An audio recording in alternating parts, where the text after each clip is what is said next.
now. You're doing it now.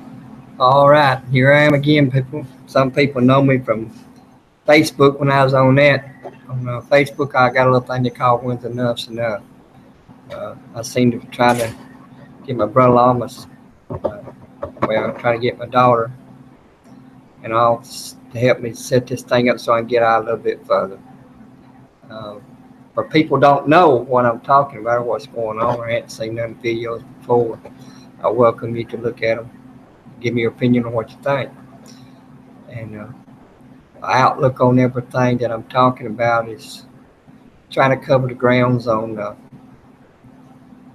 the way kids are being treated in this country of ours, especially in the justice system, the way they're doing the kids. I've been having ups and downs now for going on 10 years, almost 11 first of this year, for justice, little boy I got. I got his sister back 12 years ago.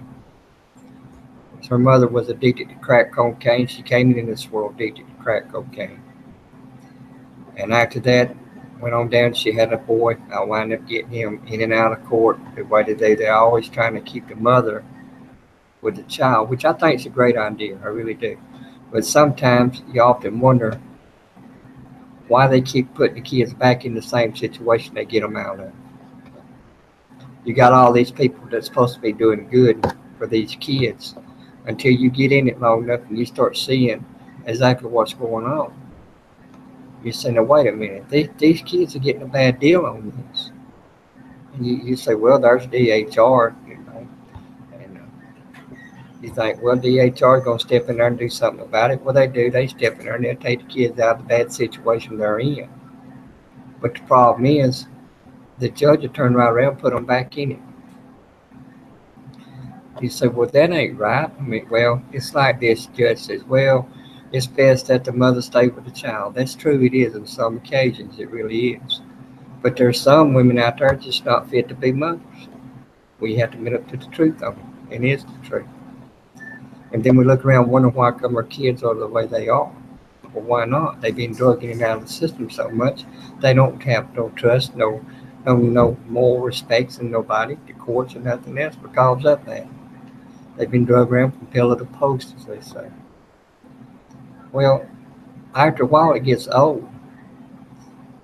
This situation of mine is I've been dealing with it now, like I said, 12 years altogether, starting with Angel, on up to Justin. He's 11 years old and still going on.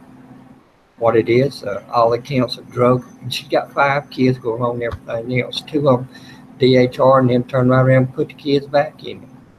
One of them she gave birth to when she got out of prison for 3 counts of child endangerment. Ain't that something?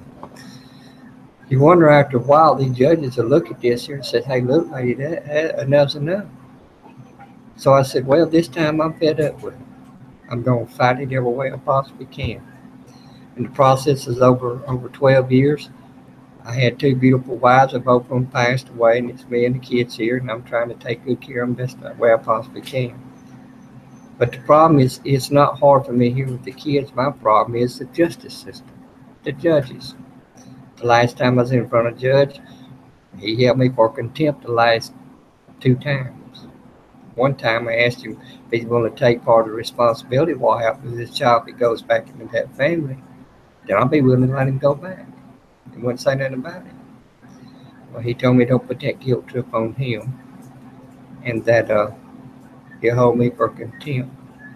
And the same judge later on run up on him again, which they go 3 months, then you go back again. 3 months, then you go back again.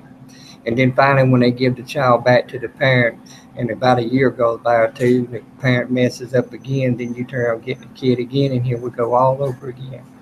Lawyers being given to them and everything else. Taxpayers paying the money for the lawyers and all.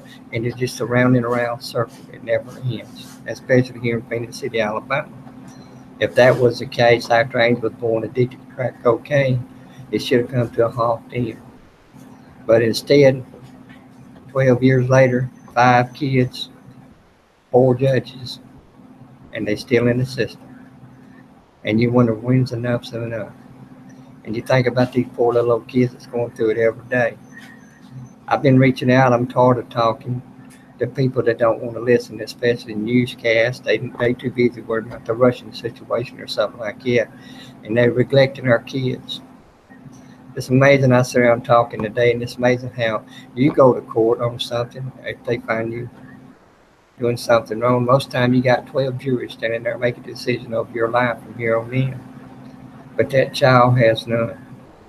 He got a judge that's sitting up there going to make that decision for his rest of his life, what's going to go on. And it's a mental stress besides just the physical stress. And you say, how that? And well, hey, I had to take the kids out of school to take them up or here and everything.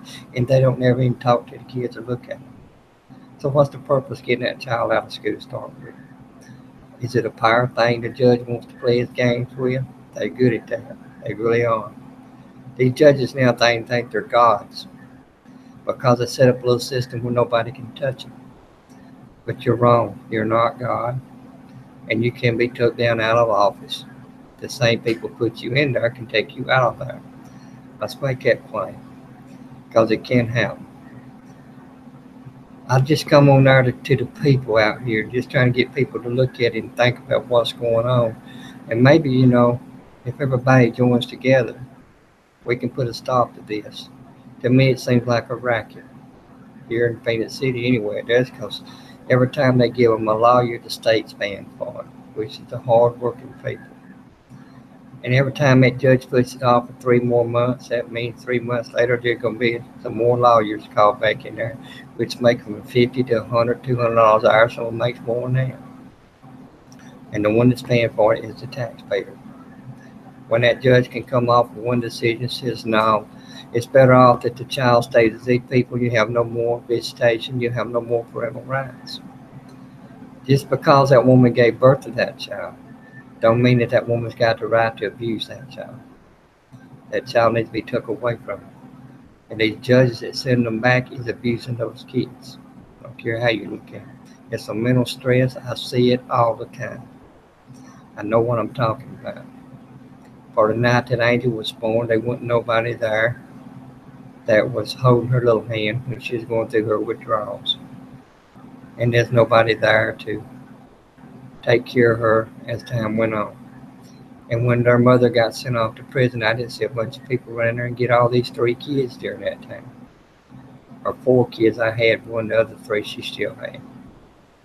It's a bad situation, and I'm hoping by going on here live that I can get it out to the people that really don't know what's going on. Because a lot of times it don't never bother them unless they're involved in it.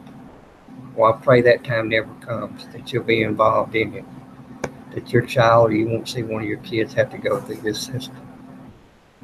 As time goes on, if you got any feedback, get back with me on it. I'd like to hear from you. And I'm hoping I can continue to do this from here on in for a while anyway. And hear what you got to say. If you get a chance, look at some of the videos I put on here. And as I always say, may God bless you. And it's nice talking to you, and I'll talk to you later.